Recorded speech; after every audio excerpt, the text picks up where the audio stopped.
ইবলিস মানুষের সুরত ধরে চলে আসলো হুদাইবিয়ায়। হুদাইবিয়ায় আইসা মানুষের সুরত ধরে এক কোণার মধ্যে বসে বসে ফুফায়া ফুফায়া কান্দে।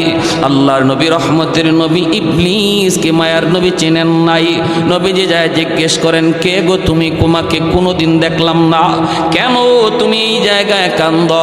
এমনি পরিচয় দিয়া বলতেছে, মায়ার নবী গ, আমি কেন কান্দি যদি আপনাকে বলি তাহলে আপনি ঠিক থাকতে পারবেন না।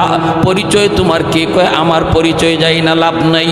আমি মক্কা থেকে এসেছি এবং মক্কায় দেখে এসেছি আপনার প্রাণের সাহাবী ওসমান গনিকে মক্কার কাফিররা হত্যা করে ফেলেছে। নাউজুবিল্লাহ। অথচ আল্লাহর নবীর সাহাবী ওসমান গনিকে ওরা হত্যা করে নাই, ঠিক না? হত্যা করে নাই, আলোচনা চলছে। ভাইয়েরা বন্ধুরা, মায়ার নবী দয়ার নবী তিনি মনের ভিতরে কষ্ট পেয়ে গেলেন, কারণ ওসমান আসতে দেরি হইতেছে। আল্লাহর নবী মনে মনে ভাবতেছেন, মনে হয় তাহলে আমার ওসমানকে মেরেই ফেলেছে, তাহলে আসে না কেন? নবীজি ভাবতেছিলেন এটা, এর ভিতরে খবর দেয় ইবলিসে হত্যা করে ফেলেছে। নবীজি ভীষণ কষ্ট পেলেন। পাওয়ারই তো কথা, কারণ দূত হত্যা করা শুধু মুসলমানের আইনে নয়, আন্তর্জাতিক নীতিমালায়ও দণ্ডনীয় অপরাধ। দূতের কোনো দোষ নাই, দোষ যদি হয় তাহলে হবে যে পাঠাইছে তার, ঠিক না? যারে বাহক হিসেবে পাঠানো হয়েছে, বাহকের কি দোষ? অপরাধ যদি হয়ে থাকে, দোষ যদি হয়ে থাকে, যে পাঠাইলো তারই কিছু বলো। আল্লাহ নবী ভীষণ কষ্ট পেলেন, কারণ নবী তো আর গায়েবের খবর জানেন না, আল্লাহ না জানাইলে নবী জানেন না। এজন্য আল্লাহর নবী সাথে সাথে এই শয়তানের কথায় বিশ্বাস করে ফেলছেন। নবী তো আর জানেন না এই যে ইবলিস, এই যে শয়তান, গায়ে তো লাগাইতে চায়। ইবলিসের কামই শুধু মানুষে মানুষে ঝগড়া লাগাইয়া দেওয়া, ঠিক কিনা? আমাদের সমাজেও যে মানুষ মিথ্যা কথা কইয়া দুই পক্ষের মধ্যে ঝগড়া লাগায়, এ ইবলিসের খালতো ভাই, ঠিক কিনা? জোরে কোন?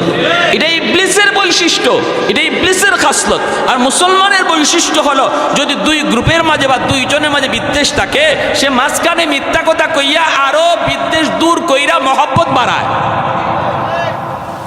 ফিকহ কিতাবে লিখেন 3 জায়গায় মিথ্যা কথা কোয়া যায়। এর ভিতরে এক জায়গা হলো, দুইজন মুসলমানের ঝগড়া তুমি জানো, একজন আরেকজনকে ভালো জানে না। এই দুই মুসলমানকে মিলানোর জন্য মাঝখানে যদি তুমি কিছু মিথ্যা বলো, এটা শরীয়তে বৈধ। কেমনে? তুমি যে ওরে কইলা, ভাই তুমি অমুককে খারাপ জানো, কে বলছে?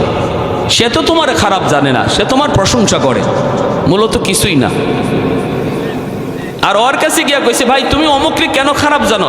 ও তো তোমারে ভালো জানে, আমি কথা বইলা দেখছি, ও তোমার ভালো জানে, তোমারে গালি দেয় না, তোমার ব্যাপারে খারাপ জানে না, তোমারে মানুষে যা কইছে এগুলো মিথ্যা কইছে। এই যে মাঝখানে কথাটা কইয়া দুজনের অন্তর থেকে যে একটা আক্রোশ ছিল, এটা দূর কইরা মিলাইয়া দিল, এটা সোয়াবের অংশীদার হবে। আর আমরা মিথ্যা কথা কইয়া আরো ঝগড়া লাগাই, ঠিক না?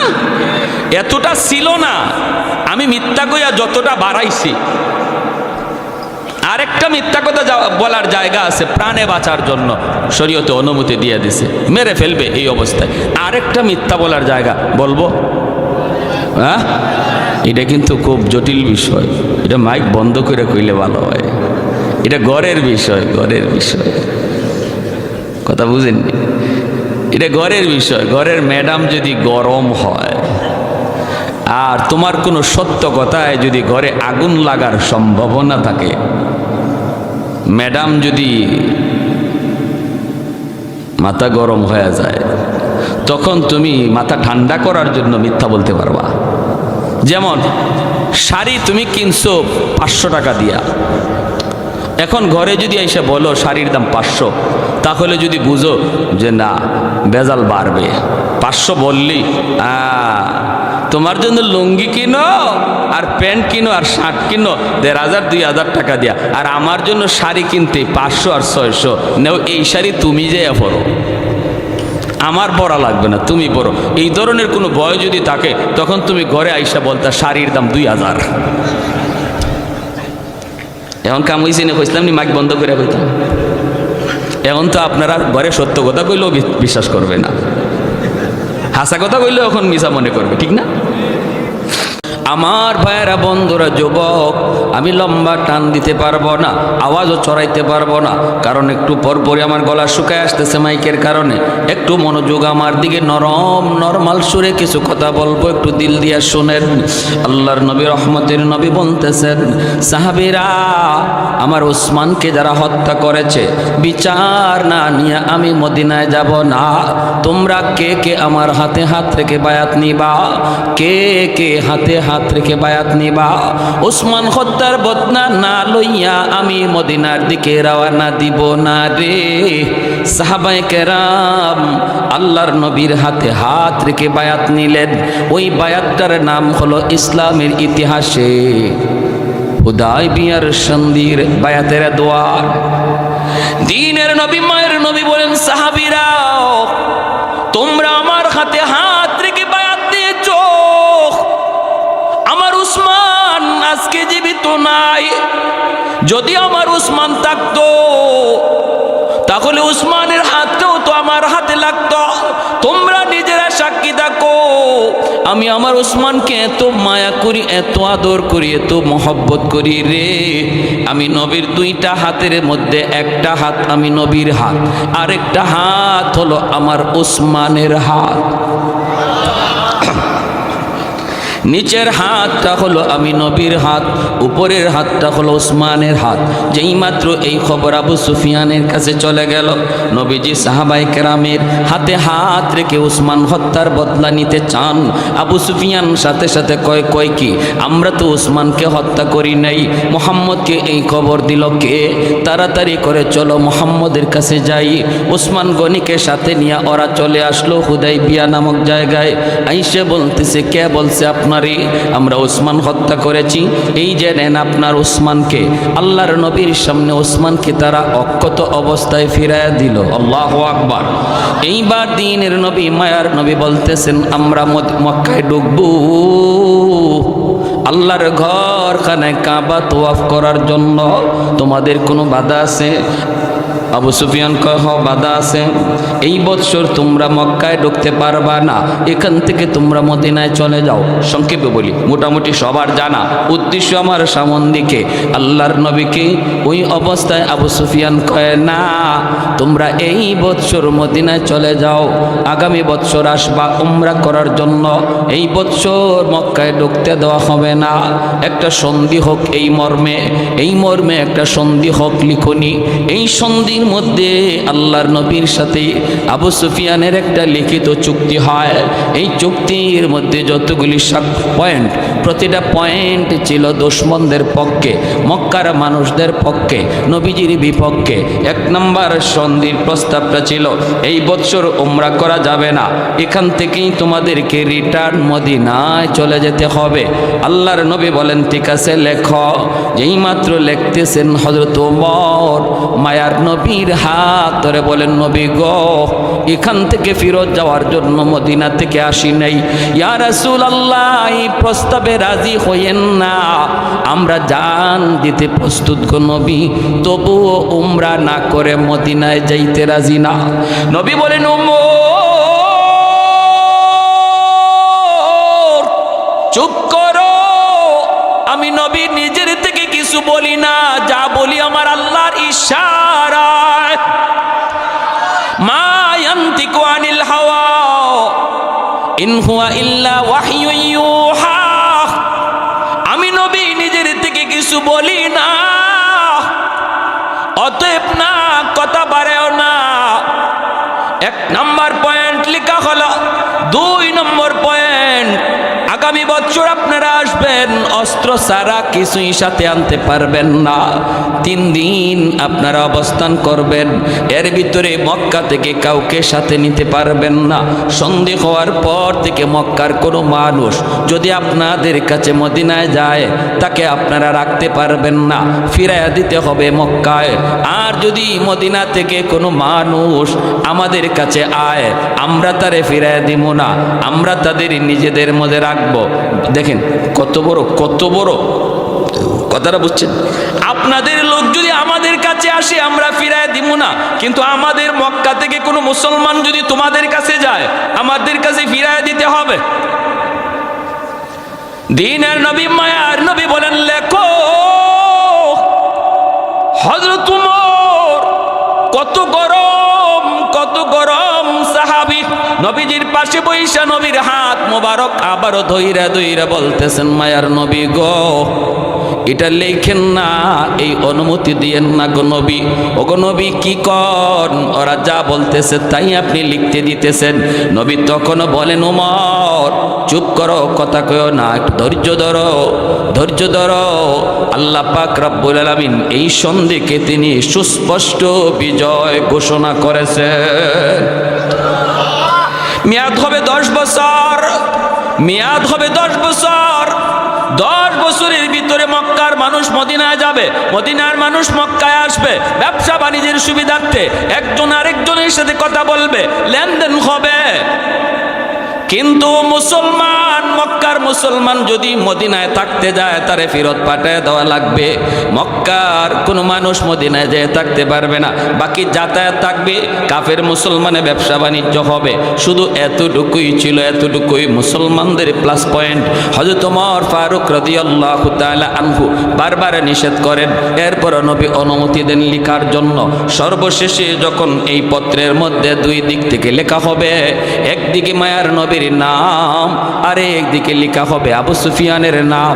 আমার নবীর নাম যখন সন্ধির মধ্যে লেখা হয় তখন লেখা ছিল মুহাম্মাদুর রাসূলুল্লাহ। এই তুমি বেরো না, মুহাম্মাদুর রাসূলুল্লাহ আমার নবীর নাম লেখা হয়। আর ওইদিকে আবু সুফিয়ানের নাম। হঠাৎ করে বেঈমানরা আবদার করে বসলো, অবজেকশন করে বসলো, মুহাম্মদ সন্ধির মধ্যে যদি তোমার নামের শেষে রাসূলুল্লাহ শব্দ থাকে তাহলে আর সন্ধি করে কি লাভ? আমরা তো রাসূলুল্লাহ শব্দটাই মানি না। যদি এই সন্ধির মধ্যে রাসূলুল্লাহ শব্দ থাকে আর আমাদের স্বাক্ষর থাকে তাহলে তো আমরা মাইনা নিলাম। অতএব রাসূলুল্লাহ শব্দ লেখা যাবে না, লিখতে হবে মুহাম্মদ ইবনে আব্দুল্লাহ, আব্দুল্লাহর বেটা আব্দুল্লাহর বেটা মুহাম্মদ। এইভাবে লিখে সন্ধি লিখতে হবে। আল্লাহর নবী রহমতের নবী বলতেছেন আলী রাসূলুল্লাহ শব্দ কেটে দাও রে। হযরত আলী তখন চোখের পানিটা সাইরা কলমটা এই জায়গায় রাইখা বলেন মায়ার নবী গো, আমি আলীর হাত আপনি কাইটা ফালায় দেন, আমি সহ্য করব, মাইনা নিব, কিন্তু এই হাত দিয়া আমি রাসূলুল্লাহ কাটতে পারবো না। কেউ কাটতে রাজি হয় না, কেউ কাটতে রাজি হয় না। মায়ার নবী কেন? আমার নবী শুধু মুসলমানের জন্য রহমত না, বেঈমানের জন্য আমার নবী রহমত। ঠিক কিনা জোরে কোন? দ্বন্দ্ব হয়ে যায়, ঝগড়া বেঁধে যায়। 1400 সাহাবায়ে কেরাম প্রস্তুত তারা জিহাদ করার জন্য, মক্কায় ঢোকার জন্য সবাই রেডি। কিন্তু মায়ার নবী তিনি বলতেছেন না, এখন মক্কায় ঢোকা যাবে না।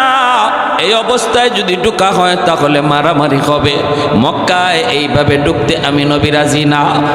না, নবীজি যুদ্ধ বিগ্রহ বাঁচানোর জন্য, ঝগড়া বিবাদ থেকে সরানোর জন্য, শান্তি প্রতিষ্ঠার জন্য আল্লাহর নবী নিজের স্বার্থকে ছোট কইরা দুশমনদের স্বার্থটারই বড় দেইকা সন্ধির প্রস্তাব মাইনা নিতেছেন। এমনকি আমার নবীর শেষে রাসূলুল্লাহ শব্দ কাটতে কয়, এটাও নবীজি রাজি হয়ে গেছে। যখন কেউ কাটে না, মায়ার নবী নিজের হাতে কাইটা দিছেন, আল্লাহু আকবার। তখনই আল্লাহ পাক রব্বুল আলামিন পবিত্র কোরআনের সূরা ফাতহার মধ্যে এই আয়াতে আল্লাহ পাক কয় মুহাম্মাদুর রাসূলুল্লাহ ওয়াল্লাযীনা মাহু আশিদ্দাউ আলাল কুফফার।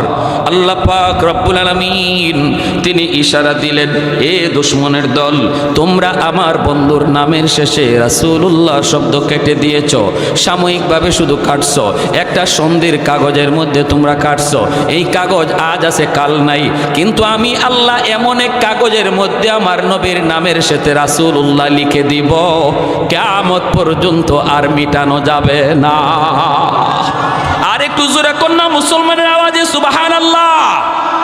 কৌনাইন মুখতার খুদা তুমকো বানায়া, कौनैन मुख्तार खुदा तुमको बनाया, उम्मत का निगाहबान खुदा तुमको बनाया, उम्मत का निगाहबान खुदा तुमको बनाया। मौला मेरा आका मेरा रहमत की नबी है, ताजदार मदीना है तुम्हारे अरबी है। अशजार ने देते हैं नबूवत के शहादात, तशकीक कमर में है तो अंगुल की इशारा। আমার ভাইরা বন্ধুরা যুবক, আল্লাহ নবী রহমতের নবী চলে গেলেন। হযরত ওমর বারবার বলতেছিলেন, ইয়া রাসূলুল্লাহ, ওগো নবীজি, এইভাবে এতগুলি শর্ত আপনি মেনে নিলেন, প্রতিটা শর্তই ওদের পক্ষে, আমাদের পক্ষে তো কোনো শর্তই দেখলাম না। নবী বলেন, ওমর, তুমি আমি যা বুঝি আল্লাহ এর চেয়ে বেশি বুঝে, ঠিক না? তুমি আমি যা দেখি আল্লাহ এর চেয়ে বেশি দেখে। আমরা দেখতেছি বাহ্যিক, কিন্তু আল্লাহ দেখতেছেন মূল হাকিকত। আল্লাহ নিজে বলতেছেন, বন্ধু সবর করো, সাহাবীদেরকে ধৈর্য ধরতে বলো, এই সন্ধিটা হলো তোমাদের সুস্পষ্ট বিজয়। ইন্না ফাতাহনা লাকা ফাতহাম মুবিনা, এটা সুস্পষ্ট বিজয়, সুস্পষ্ট বিজয়। হযরত ওমর বলেন, নবী গো, কেমন করে সুস্পষ্ট বিজয়? নর দেখতে পাবা কেমন করে সুস্পষ্ট বিজয়। হযরত ওমর তিনি নীরব নিস্তব্ধ। ভাইরা বন্ধুরা, দেখা গেল সুস্পষ্ট বিজয় 2 বছর পার হয় নাই। 2 বছর সন্ধির মেয়াদ ছিল 10 বছর। 2 বছর পার হইতে হইতে দেখা গেল এই 2 বছরের ভিতরে বেঈমান মুসলমানের সাথে লেনদেন করার সুযোগ পেয়েছে, ব্যবসা বাণিজ্য করার সুযোগ পেয়েছে। অসংখ্য অগণিত অমুসলিম মুসলমানদের সাথে চলাফেরা করেছে, লেনদেন করেছে।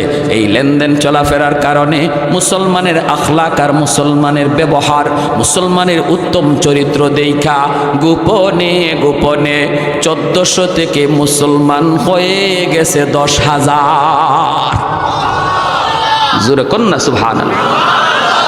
এতদিন পর্যন্ত মুসলমানদের ব্যাপারে শুধু মিথ্যা প্রোপাগান্ডা ছড়াইছে। যেমন বর্তমানে বেদিন বেঈমান কাফির কুফফারের মুরলগুলি মুসলমানের দিকে জঙ্গি তকমা লাগায়, আর জঙ্গি তকমা লাগায় সাধারণ মানুষকে মিথ্যা ধোঁকা দিয়া রাখতেছে।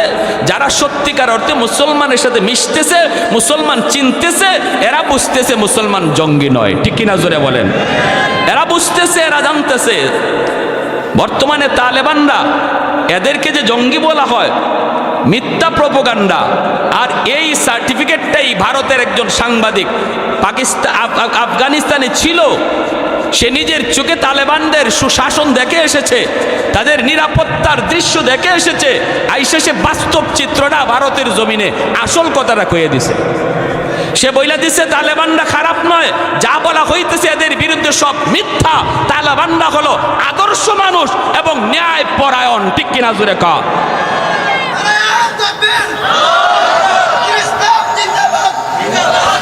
প্যারে হাজিরিন, এজন্য মিথ্যা গুজবে কান দেয়া যাবে না। আমার নবীর বিরুদ্ধে আবু জাহেল মিথ্যা গুজব রটাইছিল, আর এই 2 বছরে মুসলমানদের সাথে মিলামিশা করার সুযোগ পাইছে সন্ধির কারণে।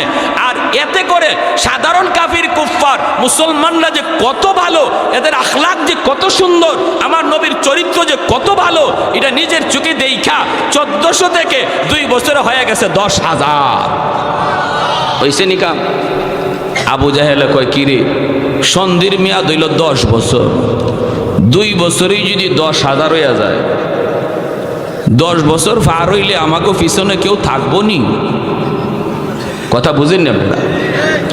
10 বছর যদি মেয়াদ যায় তখন থাকবো কিছু পাইমুনা খুঁজা। কয় তাড়াতাড়ি করে সন্ধি ভাঙ্গ। হযরত ওমর রাদিয়াল্লাহু তাআলা তখন বলছিলেন, হ্যাঁ আমরা তো তখন বুঝি নাই, মায়ার নবীর কত কথা কইছি। আমি এমনও কইছিলাম, নবী গো, আমি যে ধর্ম গ্রহণ করেছি ইসলাম, এটা কি সত্য নয়? আমি এমন শক্ত কথাও নবীকে বলেছি, নবী গো, যারা যুদ্ধ করে শহীদ হয়েছে এরা জান্নাতে যাবে, এই কথা কি আপনার সত্য নয়? নবী তখন বলেছিলেন, ওমর ধৈর্য ধরো, ধৈর্য ধরো, ধৈর্য ধরো, সব সামনে আছে দেখতে বাবা। হযরত ওমর রাদিয়াল্লাহু তাআলা আনহু অসংখ্য অগণিত সদকা করেছেন, গোলাম আজাদ করেছেন শুধু ওই দিনের চিন্তা করে, আর আল্লাহর কাছে চোখের পানি জড়ায় কাঁদছেন, আল্লাহ আল্লাহ ওই সময়টাতে হুদাইবিয়ার সন্ধির সময় আমার ঈমান সবচেয়ে বেশি বিপজ্জনক হালতে ছিল, সবচেয়ে বেশি খাতরার মধ্যে আমি ওমরের ঈমানটা ছিল, আল্লাহ ওই সময় আমার ঈমান যাওয়ার হালত ছিল, আমি কত বড় ভুল করে ফেলতাম।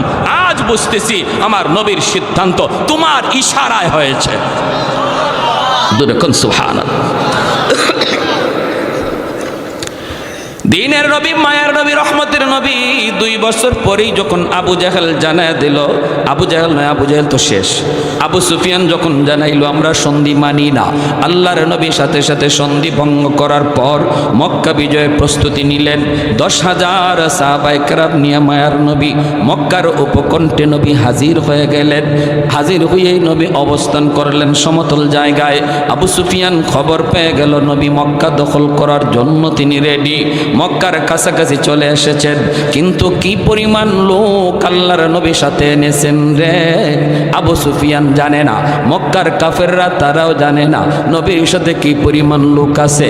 আবু সুফিয়ান রাতের অন্ধকারে একজনকে পাঠাইল, যা একটু দেখ মুহাম্মদের সাথে কি পরিমাণ লোক আছে। আল্লাহর নবী সাহাবায়ে কেরামদেরকে বলেন, সাহাবীরা রে সন্ধ্যা হয়ে গেছে, এখন আমরা মক্কায় ঢুকবো না, রাতের অন্ধকারে যদি মক্কায় ঢুকি, আবু সুফিয়ান আর মক্কার মানুষগুলি তারা যদি আমাদেরকে বাধা দেয় তাহলে তো আমরা প্রতিহত করব, এতে করে ঝগড়া বেঁধে যাবে, জান যাবে, প্রাণ যাবে, রাতের অন্ধকারে কে কারে মারবে দেখা যাবে না, অনেক শিশুর গায়ে হামলা হয়ে যেতে পারে, নারীর উপরও হামলা হয়ে যেতে পারে, অথচ তারা নিরপরাধ, তাদের কোনো অপরাধ নাই, তাদের কোনো অন্যায় নাই। ইসলাম শিশুর গায়ে হামলা করে না, ইসলাম নারীদের উপরে হামলা করে না, আদর্শ শিখায় ইসলাম, মানবতা শিখায় ইসলাম, মানবতা শিখায় গেছেন আমার নবী। অথচ আমরা দেখি আজকে ফিলিস্তিনের জমিনে মুসলমানের শিশুকে হত্যা করা হয়, আরাকানের জমিনে মুসলিম নারীর গায়ে গুল্লি করা হয়, ঠিক কিনা? বেদিন বেঈমানগুলি মানবতার ফেরিওয়ালা নামে ডাকে, অথচ মানবতা ওদের কাছে নাই। কাশ্মীরের জমিনে মুসলমান নারীর গায়ে হামলা হয়, মুসলিম শিশুর উপর হামলা হয়, অথচ আমার নবী রহমতের নবী মক্কায় নবী যখন ঢুকবেন সন্ধ্যা হয়ে গেল, নবী বলেন সাহাবীরা রাতের অন্ধকারে আমরা মক্কায় ঢুকবো না, মক্কায় যদি রাতের অন্ধকারে ঢুকি নারীর গায়ে হামলা হতে পারে, শিশুর উপরে হামলা হতে পারে না, ইসলাম এটা সমর্থন করে না। রাত আমরা এই সমতল জায়গায় কাটাবো, সকালবেলা মক্কায় ঢুকবো, যার হাতে কোনো অস্ত্র নাই তার গায়ে তলোয়ার চলবে না, ঘরের ভিতরে যে অবস্থান করবে তার ঘরেও হামলা হবে না, বাইতুল্লাহ যে আশ্রয় নিবে তার উপরও কোনো হামলা হবে না। সন্ন্যাসী ধর্মীয় যাজক দ্বারা, ধর্মীয় যাজক এদের উপরও কোনো হামলা হবে না। যারা তলোয়ার নিয়ে সামনে আসে শুধু ওদের সাথেই হামলা হবে, প্রতিবাদ হবে, আর কারো গায়ে তলোয়ার উঠবে না, এমনকি গাছের পাতাটা পর্যন্ত ছিঁড়া যাবে না। নবীজি সমতল জায়গায় 10,000 সাহাবায়ে কেরামদেরকে নিয়ে সন্ধ্যার সময় অবস্থান করলেন। আল্লাহ নবী কত বড় রণকৌশলবিদ ছিলেন বুঝছেন। নবী বলতেছেন সাহাবীরা এশার নামাজের পরে আল্লাহ নবী কয় সবাই চুলা বানাইবা না, খানাদানা পাক করা লাগবে না? সাহাবীরা কহ খানাদানা পাক করতে তো চুলা বানাইতে হবে। নবী কয় চুলা যে বানাইবা আমাদের 10,000 মানুষের জন্য যদ্দূর চুলা লাগার প্রয়োজন ডাবল বানাও, ডাবল চুলা নবীজি ডাবল বানাইতে বলছেন। যদি লাগে 10,000 মানুষের জন্য 1,000 চুলা, নবী বলতেছেন 2-3 হাজার চুলা বানাও। এখন চুলা বা সাহাবায়ে কেরাম বুঝতেছেন না যে ঘটনা কি, নবীজি এত চুলা বানাইতে বলেন কেন? নবীজি বলেন যা বলছি তা করো। সাহাবায়ে কেরাম তো নবীকে কোনো প্রশ্ন করতেন না, ইয়া রাসূলুল্লাহ এটা কেন, এই প্রশ্ন নাই। নবী বলছেন আর কোনো কথা নাই, ঠিক না? আমিও যদি নবীর উম্মত হয়ে থাকি আমার কথা এখানেই শেষ, যেখানেই শুনবো আমার নবীর কথা সামনে এসেছে, যখনই শুনবো আমার নবীর হাদিস সামনে এসেছে, নবীর কথা চলে এসেছে, আমার যুক্তি, আমার বুদ্ধি, আমার বিবেক সব এখানে ওকেজু, এর নাম হলো উম্মত। আমার মতে মত নয়, নবীর মতে মত, তার নাম হলো উম্মত, ঠিক কিনা জোরে কর। আর যদি আমি পণ্ডিতি দেখাই, না না অসুবিধা কি, অসুবিধা কি, অসুবিধা কি, এর নাম হইল পণ্ডিতি, এর নাম হইল পণ্ডিতি। কেউ নবীর হাদিসের সামনে সুন্নত তরিকার সামনে পণ্ডিতি দেখাইবেন না। সাহাবায়ে কেরাম কোনো দিন এমন পণ্ডিতি দেখান নাই। নবী বলতেছেন চুলা বানাও ডাবল। একজন সাহাবিও জিগাইছেন না নবী গো কেন? বুঝে আসছে? এরপর আল্লাহ নবী বলে শোনো, রাতের বেলা তো বাথরুমও লাগবে, বাথরুম বানাইবা আমাদের যা প্রয়োজন এর চেয়ে অর্ধেক কম। বাথরুম যদি লাগে 1000 বানাও 500। এখানেও সাহাবীরা জিগান না কেন? কেনটা পরে বুঝছেন। আবু সুফিয়ান সন্ধ্যার সময় গুপ্তচর পাঠাইছে, মোহাম্মদ কি পরিমাণ লোক নিয়ে আসছে মক্কা দখল করার জন্য, একজনে দেখে আসো। এ পাহাড়ের উপর থেকে আসার পরে যখন ময়দানের দিকে তাকাইছে, এই টাইমটাতে সাহাবায়ে কেরাম চুলায় আগুন জ্বালাইছেন খানা পাকানোর জন্য। এখন চুলা ডাবলের ডাবল, সব চুলায় যখন আগুন জ্বলছে, এই গুপ্তচরে পাহাড়ের উপর থেকে কয় আস্তাগফিরুল্লাহ, আমি মানুষ গণমু কখন? চুলা গই নেই তো কুল পাই না। আমারে লিডারে ফাটাইলো মানুষ গণবো, মানুষ আমি কবে গণবো? হে দেখে পুরা ময়দান খালি আগুন আর আগুন। দৌড় দিছে পিছনে ব্যাগ গিয়ে ওই লিডার কয় লিডার খবর বড় জটিল খারাপ। কয় কি হইছে? কয় মুহাম্মদ যে কি পরিমাণ লোক সাথে লইয়া আইছে এর হিসাব নাই। কেন কস না? কস না তুই কত? 5000, 2000, 10000, 20000? আরে রাখো তোমার 10000, 20000, চুলাই তো আছে 10-20 হাজার, চুলাই তো আছে 10-20 হাজার।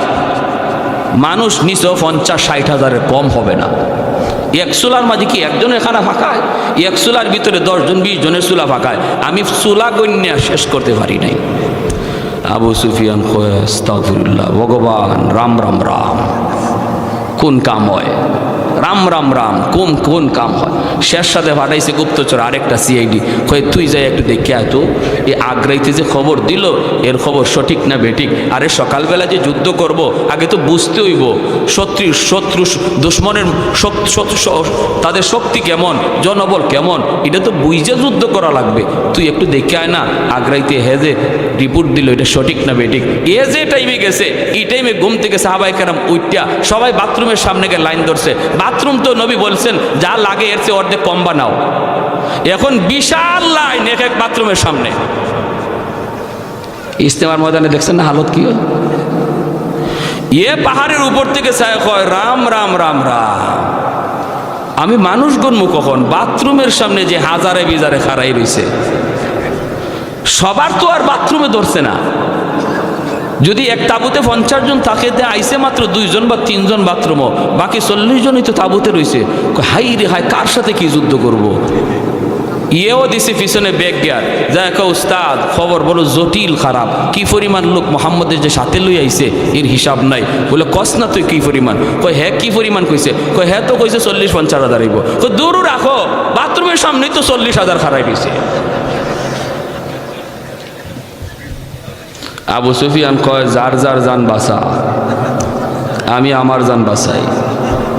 ওই দেখেন, এজন্যই পৃথিবীর বড় বড় গবেষক, শ্রেষ্ঠ রণকৌশলবিদ যদি পৃথিবীর ইতিহাসে কেউ থাকে, সেই গবেষণায় আমার নবীর নাম সবার আগে উঠেছে। আমার নবীর নাম সবার উপরে।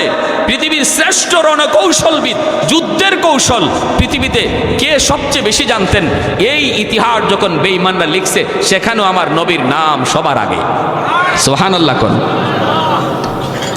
কোন নবীর উম্মত হইছো এই খবর তোমার নাই, তুমি আসো বান্দরের বাচ্চা হইবার লাগি ভাগো। হাই রে বান্দরের বান্দর, আমি যে কি এটা আমি জানি না, আমার পরিচয় আমি জানি না। এই হলো আমাদের হালত। আর খালি বান্দরে কয়ে কি লাভ? মুসলমানের বাচ্চারাও তো আছে।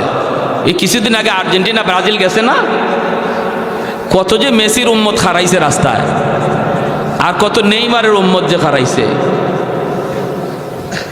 কি জবাব দিবা, কি জবাব দিবা? যে নবীর উম্মত তুমি, এই নবীর কথাগুলি শোনো, নিজের ওইভাবে তৈরি করো, আমার নবীর রঙে রঙিন বানাও, নবীর উম্মত দাবি করার মতো নিজের সুরতটা তৈরি করো, দেখবা আল্লাহ খুশি হয়ে যাবে। আর আল্লাহ যদি খুশি হয়ে যায়, বদরের ইতিহাস আবার ফিরে আসবে ইনশাআল্লাহ। বদরের ইতিহাস আবার ফিরে আসবে। হাতের খেজুরের ডাল তলোয়ার বানায় দিবে কে? মাটির চাকা আমাদের হাতে বোমা বানায় দিবে কে? এই ক্ষমতা আল্লাহর আসেনি না নাই? দুশ্মন অ্যাটম বোমার মালিক হতে পারে, পারমাণবিক বোমার মালিক হতে পারে দুশ্মন, কিন্তু যদি আল্লাহকে আমরা রাজি করতে পারি আর আল্লাহর পাশে নিয়ে ময়দানে নামতে পারি, দুশ্মনের পারমাণবিক বোমা মুসলমানের ক্ষতি করতে পারবে না। আফগানের জমিনে বলেছে, নাবিকরা বলেছে, তাদের পাইলটরা বলেছে, জঙ্গি বিমান নিয়ে আফগানের মাটিতে এসেছে বোমা নিক্ষেপ করার জন্য। ওই জঙ্গি বিমানের পাইলটরা কয় আমরা বোমাগুলি আফগানে ফালাই, আর দেখি শূন্যের মধ্যে একজন মানুষ বোমাগুলা এক হাতে লুপে ফেলে। আমাদের ফালানো বোমা হাতে লুপে সাগরে নিক্ষেপ করে, একটা বোমাও আফগানের মাটিতে ফালাইতে পারি নাই। এই রিপোর্ট যখন বাইডেনকে দেয়, জো বাইডেনকে, তখনই জো বাইডেন বলে আফগান থেকে সৈন্য প্রত্যাহার করো, কারণ আফগানে তালেবান তাদের শক্তি নিয়ে মাঠে নামে নাই, তারা এক অদৃশ্য শক্তি নিয়ে মাঠে নামছে। আরে হাজরিন, তুমি সেই জাতি, তুমি, তোমার পিছনে আল্লাহর গাইবি হাত, এই কথাটা তুমি ভুলে গেছো। এজন্য তুমি ভারতকে পাশে চাও, রাশিয়ারে পাশে চাও, আমেরিকারে পাশে চাও, চীনকে পাশে চাও, আর আল্লাহ নারাজ হয়ে বসা। আল্লাহকে বান্দা তুই কারে পাশে টানস? তুই ওদেরকে সার, আমি আল্লাহ তোর পাশে কিনা এটা দেখ। যদি আমি তোর পাশে থাকি, তামাম দুনিয়ার দুশ্মন তোর মোকাবেলায় দাঁড়িয়ে যাক, কোনো ক্ষতি করতে পারবে না। আমি আল্লাহ একাই যথেষ্ট। আওয়াজ দিয়া কোন ঠিক কিনা? পশ্চিমাদের চোখ পড়েছে কাবাগরের প্রান্তরে, ব্রিটিশ দালাল দল বেঁধেছে ধ্বংস করতে চায় কারে। পশ্চিমাদের চোখ পড়েছে কাবাগরের প্রান্তরে, ব্রিটিশ দালাল দল বেঁধেছে ধ্বংস করতে চায় কারে। আল্লাহ পাকের ঘর, তোর সাহস থাকলে ধর, ঠিক কিনা? আল্লাহ পাকের ঘর, তোর সাহস থাকলে ধর। দু জাহানের মালিক যিনি, পবিত্র কাবা, ওই আরবের দিন বাঁচাতে সত্য ন্যায়ের মুক্তি চাই। মুহাম্মাদের বাহিনী আজ আসলে তোদের রক্ষা নাই। ওই আরবের দিন বাঁচাতে সত্য ন্যায়ের মুক্তি চাই। মুহাম্মাদের বাহিনী আজ আসলে তোদের রক্ষা নাই। মুহাম্মাদুর রাসূলুল্লাহর বাহিনী আসেনি, হাত উঠে বলো আসেনি।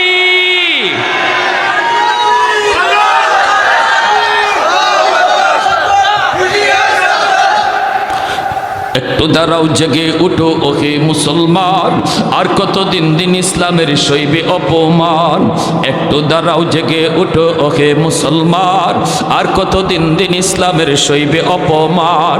রক্ত দিয়ে পবিত্র ওই মক্কা মদিনা, সেই জমিনে সিনেমা হল চলতে পারে না। আরেকটু জোরে ঠিক কিনা? রক্ত দিয়ে পবিত্র ওই মক্কা মদিনা, সেই জমিনে সিনেমা হল চলতে পারে না। নূর মক্কার ইসলাম, তার থাকলো কি আর দাম? বন্দিশালায় তাকে যদি কাবার ইমাম। ওই আরবের দিন বাঁচাতে সত্য ন্যায়ের মুক্তি চাই। মুহাম্মাদের বাহিনী আজ আসলে তোদের রক্ষা নাই। ওই আরবের দিন বাঁচাতে সত্য ন্যায়ের মুক্তি চাই। মুহাম্মাদের বাহিনী আজ আসলে তোদের রক্ষা নাই। পশ্চিমাদের চোখ পড়েছে কাবাগরের প্রান্তরে, ব্রিটিশ দালাল দল বেঁধেছে ধ্বংস করতে চায় কারে।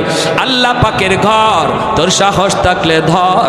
দু জাহানের মালিক যিনি, পবিত্র কাবা, ওই আরবের দিন বাঁচাতে সত্য ন্যায়ের মুক্তি চাই।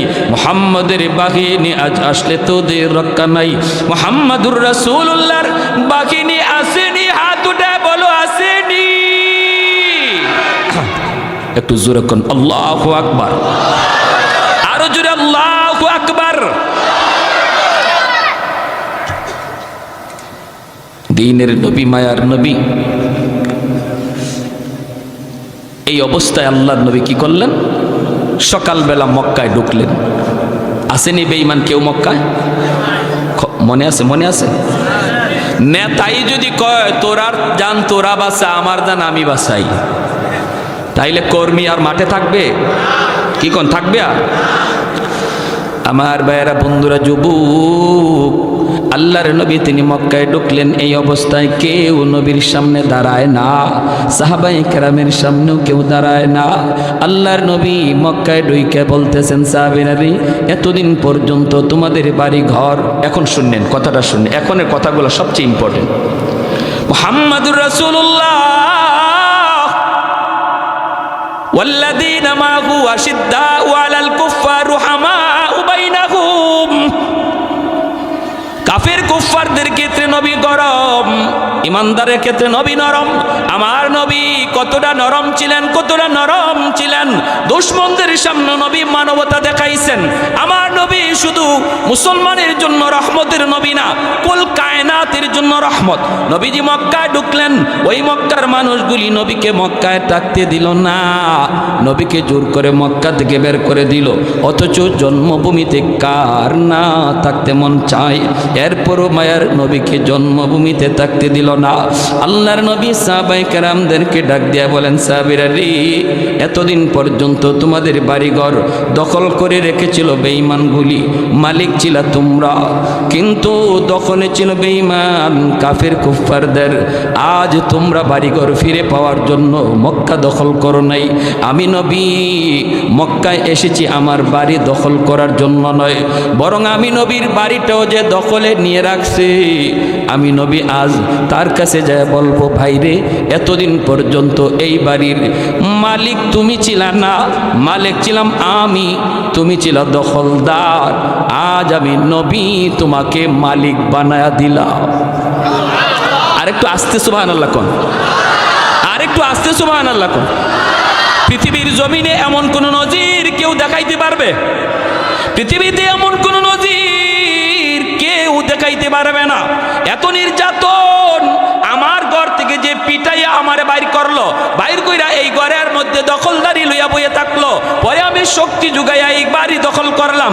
এরপরে আমি এই বাড়ির দখলে নিলাম না, বরং আমি কোনো বদলাও নিলাম না, তারে মারলামও না, মাইরা বাড়ি থেকে বেরো করলাম না, বরং আইসা বললাম, ভাইরে তুমি আমারে মারছিলা, আমি বাড়ি চাইরা চলে গেছিলাম, তুমি এই বাড়ি দখল করে নিছো, আজ আমি তোমাকে এই বাড়ির মালিকানাও বুঝাইয়া দিলাম। একটা নজির দেখাও, একটা নজির দেখাও, একটা নজির দেখাও বৌদ্ধ ধর্মের, একটা নজির দেখাও খ্রিস্টান ধর্মে, একটা নজির দেখাও ইহুদি ধর্মে। এমন কোন ধর্মের কোন ধর্মীয় নেতার একটা নজির, একটা দৃষ্টান্ত দেখানো যাবে না। হোম শান্তি, হোম শান্তি, হোম শান্তি, হোম শান্তি কয়া কয়া যে বৌদ্ধরা শান্তির স্লোগান দেয়, এই বৌদ্ধরাই আজকে মায়ানমারের জমিনে মুসলমানের রক্তে জমিন লাল কইরা অশান্তির সৃষ্টি করেছে। ঠিক কিনা জোরে খান? আমি তো বলি কের হোম শান্তি, ওরা কইব হোম অশান্তি, হোম অশান্তি, হোম অশান্তি। ঠিক না? নাফ নদীর পানি আজকে মুসলমানের রক্তে লাল, কের শান্তি? খালি হোম শান্তি, হোম শান্তি করো, মুখে খালি হোম শান্তি কইলই। ছোট ছোট বাচ্চাগুলি রক্তে নাফ নদীর পানি লাল, মুসলমানের নারীদের রক্তে নাফ নদীর পানি লাল। ভাইরা বন্ধুরা, অথচ আমার নবী রহমতের নবী মক্কায় ঢুইকা বলেন, সাহাবীরা যার যার বাড়ির মালিকানাটাও তোমরা যায় তাদেরকে বুঝায় দাও, তাদেরকে বুঝায় দাও। আর আমি নবী আজকে মক্কার মানুষগুলি সবাইকে সাধারণ ক্ষমা করে দিলাম, সবাইকে সাধারণ ক্ষমা করে দিলাম। লা তাসরিবা আলাইকুমুল ইয়াউম, আমি নবী আজ কোনো বদলা নিব না। আল ইয়াউম ইয়াউমুল মারহামা, আজকের দিন হলো রহম করার দিন, আজকের দিন হলো মায়া দেখানোর দিন, বদলা নেওয়ার দিন নয়। এরপরও মক্কার মানুষরা বিশ্বাস করে না। সাধারণ মক্কার মানুষ, নবী মক্কা দখল করে নিয়েছেন, এই সংবাদ পাওয়া মাত্রই ঘর বাড়ি চাইরা পাহাড়ের দিকে রওনা দেয়। সবাই দৌড়ায় দৌড়ায় ভাগতেছে। একজন বৃদ্ধা মহিলা মাথার মধ্যে ভারী একটা বোঝা লইয়া, ওই মহিলাও সে পাহাড়ের দিকে দৌড়ায়।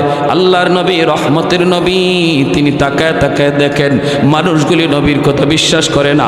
নবী একজনকে জিজ্ঞেস করেন, মহিলারে জিজ্ঞেস করেন, মা তুমি কোথায় যাও? মহিলা মায়ার নবীকে জীবনে কোনোদিন দেখে নাই, নবীকে চেনেও না। মহিলায় কয়, বাবা যুবক তুমি বুঝি জানো না মক্কা মুহাম্মদ দখল করে নিয়েছে? আল্লাহর নবী বলেন, মা গো আমি জানি মুহাম্মদ মক্কা দখল করেছেন, কিন্তু ভয় পাবো কেন? তিনি তো সবাইকে সাধারণ ক্ষমা করে দিয়েছেন, তিনি তো বলেছেন তিনি বদলা নেবেন না। মহিলায় কয়, বাবা যুবক মুহাম্মদকে তুমি চিনো না রে বাবা। মুহাম্মদ কঠিন দিলের মানুষ, রক্তপাত পছন্দ করে, ঝগড়া বিবাদ পছন্দ করে, মারামারি কাটাকাটি পছন্দ করে। মুহাম্মদ কঠিন দিলের মানুষ, যেই নির্যাতন মক্কার মানুষগুলি মুহাম্মদকে করছে আমি নিজের চোখে দেখছি। অতএব বদলা না নিয়ে ছাড়বে না, যদিও কয় বদলা নিবে না, কিন্তু এরপরও কিছু না কিছু নিবই। যেই নির্যাতন মক্কার মানুষগুলি মুহাম্মদকে করছে রে যুবক, আমি নিজের চোখে দেখেছি। অতএব তাড়াতাড়ি যান বাঁচাও, তাড়াতাড়ি যান বাঁচাও। আল্লাহর নবী রহমতের নবী তখন বলে, মা বোঝাটা অনেক ভারী গো মা, তুমি বৃদ্ধা মানুষ, তোমার জন্য নিতে কষ্ট হবে। আমি জোয়ান মানুষ, আমার মাথায় তুমি বোঝাটা উঠায় দাও, আমি তোমাকে জায়গা মতো পৌঁছায় দিব। মহিলা নবীর মাথায় বোঝাটা উঠায় দিল। আল্লাহর নবী মাথার মধ্যে বোঝা লইয়া আমার রহমতের নবী যখন যান, চোখ থেকে দর দর করে পানি পড়ে আর কান্দে। আর নবী কই, মালিক তুমি কুদরতি নজরে দেখো,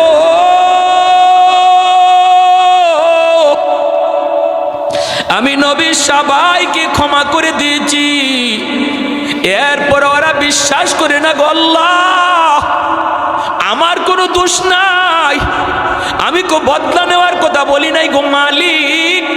ওরা যে আমার ভয়ে বাড়িঘর চাইরা দিছে, কিয়ামতের ময়দানে এর জন্য আমি নবীরে তুমি পাকড়াও কইরো না আল্লাহ, আমি তোদেরকে বদলার কথা বলি নাই।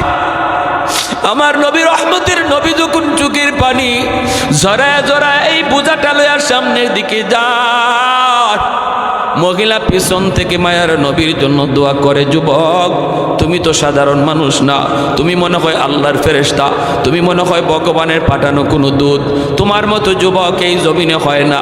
পিছনে তাইকা তাইকা নবীর জন্য দোয়া করতেছে, লম্বা লম্বা দোয়া করে। নবীকে চিনে না, মহিলা নবীকে চিনে না, মনে করছে মক্কার একজন যুবক। পাহাড়ের কিনারায় যাওয়া মাত্রই নবী কই, মা। মহিলা পিছন দিয়া কই, বাবা এখানে রেখে দাও। আমার নবীর চেহারার মধ্যে হাত বুলায়, বাবা এত সুন্দর তোমার চেহারা, এত মায়া তোমার চেহারা, বাবা এখন যে তুমি মক্কায় যাইবা এই পথ দিয়া যাইও, এই দিকে যাইও না। আল্লাহ নবী বলতেছে, যাব মা, আম্মা মা গো এই দিকে গেলে কি হবে? কয় বাবা এই দিকে গেলে মুহাম্মদের সামনে পড়ার ভয় আছে রে বাজার, এই রাস্তা দিয়ে তুমি যাইও না, এই রাস্তাটা বড় বিপদ, ওই দিকে তুইলে যাও। আল্লাহ নবী তখন আর কথা বন্ধ করতে পারেন নাই, নবী আর কথা বন্ধ রাখতে পারেন নাই। নবী তখন বলতেছেন, মা গো মুহাম্মদ সম্পর্কে তোমার ধারণা কেমন? কয় মুহাম্মদ তো কঠিন দিলের মানুষ, খালি রক্তপাত পছন্দ করে, খুন খারাপি পছন্দ করে। মায়ার নবীর চোখ থেকে দর দর করে পানি পড়ে, নবী কান্দেন আর পানিগুলি আঙ্গুল দিয়ে মুছেন আর কয়, মা মুহাম্মদ সম্পর্কে তোমার যে এই ধারণা, এটা কি মুহাম্মদ রে কোনোদিন দেইখা তুমি এমনটা মনে করতেছ, নাকি মানুষের কথা শুই না? মহিলা কয়, বাবা আমি মুহাম্মদকে কোনোদিন দেখি নাই, আবু জাহেলের কথা শুই না, আবু সুফিয়ানের কথা শুই না, আমি দেখেছি ওই মক্কার কাফেরগুলির কথা শুই না, ওরা বলছে মুহাম্মদ খুনাখুনি পছন্দ করে। এইবার মায়ার নবী দয়ার নবী চোখের পানিটা মুইসা কয়, মা গো মুহাম্মদকে আর মানুষের কথা শুই না, চিনতে হবে না, আজকে নিজের চোখে তুমি দেইখা চিনে নাও। যেই যুবক এতক্ষণ পর্যন্ত তোমার বোঝা মাথায় লইয়া এই পর্যন্ত পৌঁছায় দিল, আমি সেই যুবক যার নাম হলো মুহাম্মদ। মহিলার সাথে সাথে চিৎকার দেয়া জমিনে পইরা যায়, মায়ার নবীর গলা জড়ায় ধরে, বাজান রে এতদিন পর্যন্ত বেঈমান আমারে কি বুঝাইলো, ওরা কি শুনাইল, আজকে নিজের চোখে মুহাম্মদকে দেখলাম। বাবা আমার বুঝ হয়ে গেছে এই জমিনে তোমার চেয়ে এত সুন্দর মানুষ, এত আখলাকওয়ালা মানুষ, এত নরম দিলের মানুষ আল্লাহর জমিনে আর আরেকজন আছে আমার মনে হয় না। বাবা আমি আর দেরি করতে চাই না, তাড়াতাড়ি আমাকে কালেমা পড়ায়া মুসলমান বানায় দাও। আর একটু জোরে কন্যা সুবহানাল্লাহ, আর একটু জোরে কন সুবহানাল্লাহ। अल्लाहु अकबर। तकबीर में, कलमा में, नमाजों में, यज़ा में, तकबीर में, कलमा में, नमाजों में, यज़ा में है नाम इलाही से मिला नाम मोहम्मद, है है नाम इलाही से मिला नाम मोहम्मद महबूब ने कहा सल्ले अला नाम मोहम्मद आँखों की जिया दिल की जिला नाम मोहम्मद आँखों की जिया दिल की जिला नाम मोहम्मद একটু জোরে কোন আল্লাহু আকবার। এই নবীর আদর্শই মানুষকে মানুষ বানায়, এই নবীর আদর্শই মানুষকে মানবতা শিখায়, এই নবীর আদর্শই মানুষকে সভ্য মানুষ বানায়। আরবের ওই মানুষগুলি যেই মানুষগুলি সভ্যতা জানতো না, আরবের ওই মানুষগুলি যেই মানুষগুলি অন্ধকার জগতে ছিল, ওই মানুষগুলি আমার নবীর এই আদর্শ গ্রহণ করার দ্বারা পৃথিবীর শ্রেষ্ঠ সভ্য মানুষ হয়েছে। জাহিলি যুগ আলোকিত যুগ হয়েছে, জাহিলি মানুষ আলোকিত মানুষ হয়েছে। আওয়াজ দিয়া বলেন ঠিক কি না? এজন্য মুসলমান সব রং ছেড়ে দাও, মদিনাওয়ালা রং ধরো। তুমি স্কুলে পড়ো বাধা নাই, কলেজে পড়ো বাধা নাই, ভার্সিটিতে পড়ো বাধা নাই, আমি বাধা দিব না। কলেজে গেলেও ভুইল না তুমি নবীর উম্মত, তুমি ডারউইনের উম্মত নাও, তুমি মেসির উম্মত নাও, তুমি কোনো খেলোয়াড়ের উম্মত নাও। যেখানেই পড়ো যেখানেই থাকো মনে রাখবা আমি শ্রেষ্ঠ নবীর শ্রেষ্ঠ উম্মত। আমার মধ্যে নবীর রং থাকবে, আমার মধ্যে নবীর আখলাক থাকবে, আমার মধ্যে নবীর আদর্শ থাকবে। 5টা বছর ছেলেরা মাদ্রাসায় পড়াও, শিশুকালে বাচ্চাগুলির 5 বছর মাদ্রাসায় পড়াও, 5 বছর স্কুলে দাও, বাধা নাই। ডাক্তার বানাও, ইঞ্জিনিয়ার বানাও, অসুবিধা নেই, বাধা দেব না। কিন্তু মুসলমান 5 বছর যদি মাদ্রাসায় বাচ্চাটারে পড়াও, আজকে মাদ্রাসার মধ্যে অঙ্ক ইংরেজি স্কুলের সমমানের ঢুকানো হয়েছে, কোনো অসুবিধা নাই। আপনারা ভয় পাবেন না যে মাদ্রাসা অঙ্ক ইংরেজি নাই, আমার ছেলে হাই স্কুলে পড়বে কেমনে? না না, 5 বছর মাদ্রাসায় যদি পড়ে স্কুলের সমমানের অঙ্ক ইংরেজি তারা বোঝানো হবে, পড়ানো হবে। এই 5 বছর সে আল্লাহকে চিনবে, রসুলকে চিনবে, মানুষের সৃষ্টির ইতিহাস জানবে, জান্নাতের পরিচয় পাবে, জাহান্নামের পরিচয় শেখানো হবে। এমনকি পরকালের পরিপূর্ণ জ্ঞান, মৌলিক জ্ঞানগুলি কলিজায় ঢুকাইয়া দেওয়া হবে। শিশুকালে বাচ্চাদেরকে যেই শিক্ষা দেওয়া হয় এই শিক্ষা মরণ পর্যন্ত আসর করে। আপনার ছেলে যদি হাই স্কুলেও যায় কোনোদিন বেনামাজি হবে না, মদকুর হবে না, গাঞ্জাকুর হবে না, বাপ মার সাথে বেয়াদবি করবে না, আলেমদের সাথে বেয়াদবি করবে না। ডারউইনের মতবাদ সবার আগে আপনার বাচ্চাই প্রতিবাদ করবে। হাই স্কুলে যদি 5 বছর মাদ্রাসায় পড়াইয়া মুসলমানের বাচ্চা বানাইয়া তার স্কুলে দেওয়া হয়, ডাক্তার হওয়া আমার বাচ্চার বড় পরিচয় নয়, সবচেয়ে বড় পরিচয় মুসলমানের সন্তান। এজন্য সবার আগে আমার বাচ্চারে মুসলমানি শিখাইতে হবে। এই শিক্ষা যদি দেই তাহলে আমরা বাপ মা আল্লাহর কাছে আমরা দায় মুক্ত হব। আর যদি আমরা শিশুকালে বাচ্চারা মুসলমানি না শিখাই, মক্তবে ফরাইলেই মুসলমানি শিক্ষা করা হয় না। মক্তবে হুজুরে 1 ঘন্টা ফরাইব কখন, ফরা নিবে কখন, মারামারি কিলাকিলি ঘুষাঘুষি বাচ্চাদের এটা সামলাইতে তো 1 ঘন্টা যায়, ঠিক না? এজন্য 5 বছর মাদ্রাসায় পড়ান, নুরানি মাদ্রাসায় ফাউন্ডেশন গড়েন মজবুত কইরা। শিশুকালে যা শেখানো হয় এটা সারা জীবন ইয়াদ থাকে। বাসি পেটে সকালবেলা ঘুম থেকে উঠিয়া যে মূলা খায়, সারা দিন যদি কুরমা ফুলাও খায়, ডেকুর খালি মূলার ডেকুরই আসে, ঠিক না? এজন্য বাচ্চারে শিশুকালে কোরআনের মহব্বত কলিজায় ঢুকাও, ইসলামের মহব্বত কলিজায় ঢুকাও। এরপরে যদি ঢাকা ইউনিভার্সিটিতেও যায় নাস্তিক হবে না, কোরআনের সৈনিক হবে। আপনাদের কথা চিন্তা করে উলামায়ে কেরাম মাদ্রাসার সিলেবাসে অঙ্ক ইংরেজি ঢুকাইছেন। অতএব আমার ছোট ছোট বাচ্চাগুলিকে মুসলমানের সন্তান বানাইয়া তারপরে তারে জগতের জাগতিক শিক্ষার পরিচিতি দেওয়ার নিয়ত কার কার আছে একটু হাত উঠে আল্লাহকে দেখান। আল্লাহ তুমি প্রতিটা হাতকে কবুল করো। আমার নবীর পরিচয় শিখাইয়া, আমার নবীর আখলাক শিখাইয়া, আমি মুসলমানের সন্তান বানাইয়া, নবীর উম্মত পুরাপুরি বানাইয়া আমি আমার সন্তান রে কলেজ ভার্সিটিতে পড়াইলে বাপমার দায়িত্ব আদায় হবে। নতুবা হাসরের মাঠে এই সন্তান বাপ মাকে আল্লাহর আদালতে আসামি বানায় দিবে। রব্বানা আতিহিম দিফাইন মিনাল আযাব ওয়াল আনহুম লানান কাবীরা কইয়া কইব আল্লাহ আমার বাপরে ডাকো, আমার মারে ডাকো, কেন তারা আমার এই শিক্ষা দিল না? শিশুকালে আমারে কি শিখাইছে? আকদম বাগদম গোড়াড্ডম। আর আমারে শিখাইছে বান্দর থেকে মানুষ হয়। আমার বাবায় কেন খবর নিল না আমি কি পড়তেছি? আমার মা কেন খবর নিল না আমি কি শিখতেছি?